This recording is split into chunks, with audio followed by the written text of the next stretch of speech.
Hello, నేను doctor Indrani, IVF consultant at Apollo fertility Kompally. So ఇప్పుడు periods రెగ్యులర్గా ఉన్నాయి అని అంటే ప్రెగ్నెన్సీకి ఎటువంటి ఇబ్బంది లేదు అని అనుకుంటాము. సో అది ఒక అపోహ లాంటిది. ఎందుకు అనంటే పీరియడ్స్ రెగ్యులర్గా ఉన్నా కూడా ప్రెగ్నెన్సీ కాకపోవడానికి కొన్ని కారణాలు ఉండొచ్చు.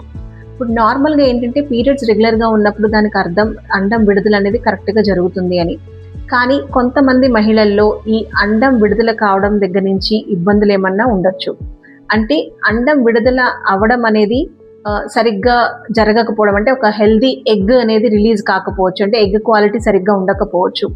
లేదు అని అంటే కొంతమంది, అంటే 25% ఇన్ఫర్టిలిటీ ప్రాబ్లం ఉన్న 25% మందిలో ఈ ఎగ్ రిలీజ్ అనేది కరెక్ట్గా జరగకపోవచ్చు.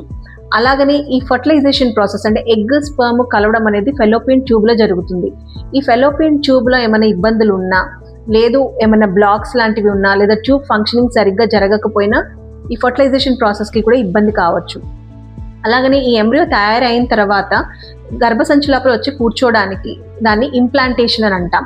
సో ఈ ఇంప్లాంటేషన్ ప్రాసెస్లో కూడా ఈ ఎంబ్రియో స్థిరపడడానికి ఈ ఎండోమెట్రియం, అంటే లైనింగ్ లోపల ఏమైనా ఇబ్బందులు ఉండడం కానీ, లేదంటే గర్భసంచికి సంబంధించి ఇబ్బందులు, అంటే ఫైబ్రాయిడ్స్ కానీ, పాలిప్స్ కానీ, లేదా గర్భసంచి పొర లోపల ఏమైనా అతుకులు కానీ ఇలాంటివి ఏమన్నా ఉండడం, లేదా క్రానిక్ ఇన్ఫెక్షన్స్ వల్ల లైనింగ్ దెబ్బతినడం, ఇలాంటి ప్రాబ్లమ్స్ కూడా ఉండొచ్చు.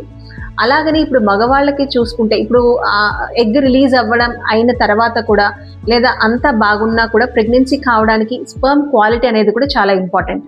సో ఈ ఇబ్బందులు ఏది ఉన్నా కూడా పీరియడ్స్ రెగ్యులర్గా ఉన్నా వాళ్ళకి ప్రెగ్నెన్సీ కావడం అనేది ఇబ్బంది కావచ్చు. Thank you.